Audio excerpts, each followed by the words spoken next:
दिवाळी म्हटलं की भरपूर सारा फराळ आणि त्याचबरोबर होणारी आपली घाई। तर अशा घाईमध्ये आपल्याला स्वतःला तयार व्हायला टाइम नसतो। तर या छोट्या मुलींना कसं तयार करावं बरं, त्यामध्ये त्यांच्या हेअरस्टाईल एवढ्या छोट्या केसांच्या घट्ट राहणाऱ्या कशा करायचा हा प्रत्येक महिलेसमोर प्रश्न असतो। तर आपण आज बघणार आहोत या छोट्या मुलींच्या 3 सुंदर अशा आणि तुम्ही चुटकीसरशी कराल अशा 3 हेअरस्टाईल।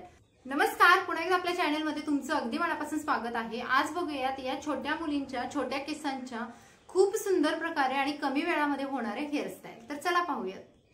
हेअरस्टाईल नंबर 1, जर तुमच्या मुलीचे केस हे माने एवढे किंवा त्यापेक्षा लांब असतील तर तुम्ही ही हेअरस्टाईल नक्की करू शकता आणि त्याचबरोबर तुम्हाला वेळ सुद्धा खूप कमी लागणार आहे। काही सेकंदामध्ये सुद्धा तुम्ही हेअरस्टाईल करू शकता। समोरच्या केसांचं आपल्याला साइड पार्टिशन करून घ्यायचं आहे। मुलींचा चेहरा जसा नाजूक असतो त्याचप्रमाणे त्यांच्या केसामध्ये गुंता सुद्धा खूप कमी प्रमाणात असतो, त्यामुळे या हेअरस्टाईल पटकन होऊन जातात। समोरचं छान साइड पार्टिशन करून घेतल्यानंतर तुम्हाला ज्या साइडला कमी केस ठेवलेले आहेत तर ते केस बघा या मोशनमध्ये म्हणजे या पद्धतीने आपल्याला विंचरून घ्यायचे आहेत। त्यानंतर समोर ज्या साइडला पण जास्त केस ठेवलेले आहेत तर ते केस थोड्या प्रमाणात त्यांच्या कपाळावरती खाली ओढायचे आहेत आणि त्यामुळे एक स्टायलिश लुक येतो। कारण ह्या हेअरस्टाईल सध्या जास्त करत नाहीत, पण या केल्या तर खूप सुंदर दिसतात। त्यामुळे युनिकनेस जर तुम्हाला हवा असेल तर तुम्ही या हेअरस्टाईल नक्की ट्राय करा।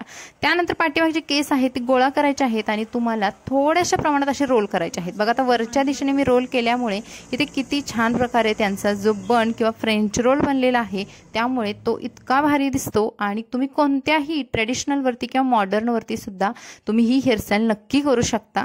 त्यानंतर वरचे जे केस थोडे उरले ते सुद्धा तिथेच खोचून घेतले आणि बाजूला फक्त साइड 2 ते 3 पिन्स लावून मी ही हेअरस्टाईल कंप्लीट केलेली आहे। बघा आता एक साइडवरून अशी हेअरस्टाईल दिसते आणि ज्या साइडला आपल्या हेअरस्टाईलचा भाग ओपन आहे तर तिथे सुद्धा आपण डेकोरेशन करणार आहोत। जर तुमच्याकडे ओरिजिनल फ्लावर असतील ते लावू शकता, गुलाब फ्लावर लावू शकता किंवा अशा पद्धतीचे जर डुप्लिकेट फ्लावर असतील तर ते सुद्धा तुम्ही लावून तुमच्या मुलीची हेअरस्टाईल कंप्लीट करू शकता। आता यासाठी वेळ सुद्धा कमी लागतो आणि त्याचबरोबर तुम्हाला जास्त विचार करण्याची सुद्धा गरज पडत नाही। तर ही झालेली आहे आपली हेअरस्टाईल नंबर 1। तर ही हेअरस्टाईल तुम्हाला कशी वाटली कमेंट्समध्ये नक्की सांगा। त्यानंतर आता बघणार आहोत आपण हेअरस्टाईल नंबर 2।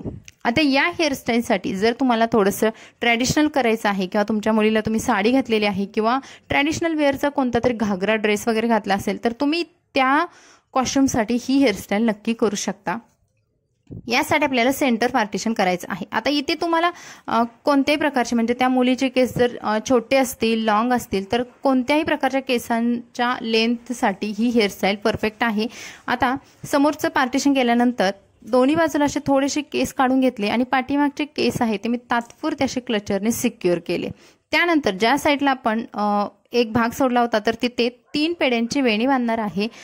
याचप्रमाणे आपल्याला दुसऱ्या साईडला सुद्धा अशाच पद्धतीने 3 पेड्यांची वेणी बांधायची आहे। आता 3 पेड्यांची वेणी बांधण्यात आपण स्त्रिया खूप माहिर असतो, कारण आपल्याला सवय असते 3 पेड्यांच्या वेण्यांची। तर अशा पद्धतीने त्यांची वेणी बांधून घ्यायची आणि खालच्या साईडला एक छोटासा डिस्को रबर लावायचा ब्लॅक कलरचा, जो की आपण पुढे जाऊन ज्या हेअरस्टाईल करणार आहोत तर त्याच्यामध्ये हा रबर दिसणार पण नाही आणि अगदी टाईट राहतात ह्या हेअरस्टाईल। दोन्ही बाजूने अशा पद्धतीने या 2 पेड्यांच्या वेण्या बांधून झाल्यानंतर आपल्याला बघा अशा पद्धतीने ह्या वेण्या झालेल्या आहेत आणि पाठीमागून केस छान विंचरून घ्यायचे।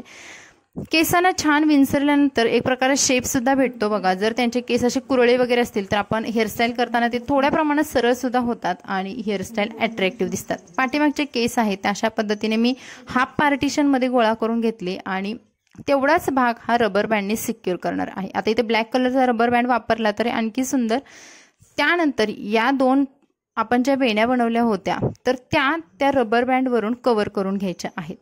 बघा आता इथे दोन्ही पण वेण्या आहेत ते मी रबर बँडवरून कव्हर करून घेतल्या आणि त्यामुळे माझा रबर बँड दिसत नाहीये, फक्त त्यात 2 वेण्या आहेत त्या बाजूने आलेल्या दिसत आहेत। आणि जर तुमच्या मुलीचे केस शॉर्ट असतील किंवा लॉंग असतील तर किंवा मीडियम साईजचे असतील तरी सुद्धा खूप सुंदर हेअरस्टाईल होते आणि ट्रॅडिशनल वेअरसाठी तर खूप भारी दिसते ही हेअरस्टाईल।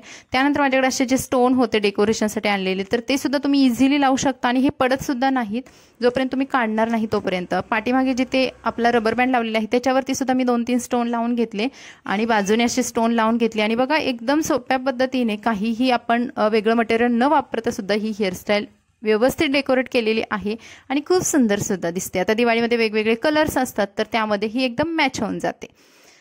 त्यानंतर आता आपण बघणार आहोत हेअरस्टाईल नंबर 3। आता ही हेअरस्टाईल सुद्धा तितकीच सोपी आहे आणि तुम्हाला जास्त वेळ खाऊ सुद्धा नाही।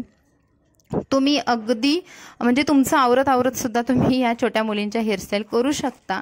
बघा आता इथे काय करायचं आहे, समोरून पफ करायचं आहे. आता मुलींचे केस थोडे पातळ असतील तर काही हरकत नाही, पण ज्यांचे थोडेसे मीडियम आहेत किंवा दाट आहेत तर त्यांनी या पफ हेअरस्टाईल नक्की ट्राय करा, की ज्यामध्ये त्या खूप उठून दिसतात आणि त्यांचा चेहरासुद्धा तेवढाच नाजूक मस्त दिसतो. आता समोरून मी पफ केल्यानंतर पाठीमागे क्लिपने या पफ सिक्युअर केलेला आहे आणि पाठीमागचे केस आहेत ते छान प्रकारे विंचरून घेतलेले आहे. आता फक्त एवढं लक्षात ठेवायचं आहे की क्लिप वापरताना किंवा ज्या छोट्या छोट्या पिन्स वापरतो तर त्या आहेत ना, त्या तुम्हाला थोड्याशा टाईट वापरायच्या आहेत. म्हणजे आपण दिवाळीमध्ये कसं मुलींच्या हेअरस्टाईल खराब होऊ नयेत किंवा निघू नयेत यासाठी या गोष्टी करायच्या आहेत. त्यानंतर एका रबर बँडने पाठीमागे पोनी बांधताना शेवटचा जो तिडा आहे तर तो तसाच अर्धवट सोडायचा आहे. त्यामुळे केस छान सिक्युअर होतील आणि आपण इथे कोणताही डोनट सुद्धा न वापरता सुद्धा आपल्या मुलींचा बन किंवा आंबाडा होतो. कारण डोनट वापरला तर पिन्स वगैरे वापरतो आणि त्यामुळे मुलींना खूप इरिटेट होतं. अशा पद्धतीने केस बाजूने छोट्या पिन्सने सिक्युअर करून घ्यायचे आणि त्यानंतर एखाद्या गजऱ्याने तुम्ही ही हेअरस्टाईल डेकोरेट करू शकता आणि खूप सुंदर दिसते साडीवरती किंवा छोट्या मुलींना साडी किंवा घागरा वगैरे घातला तरी सुद्धा.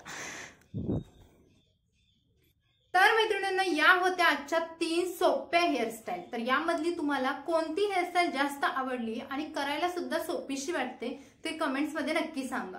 व्हिडिओ आवडला तर लाईक करा, आपल्या चॅनलला सबस्क्राईब करा. तर चला भेटूया अशाच नवनवीन व्हिडिओ सोबत.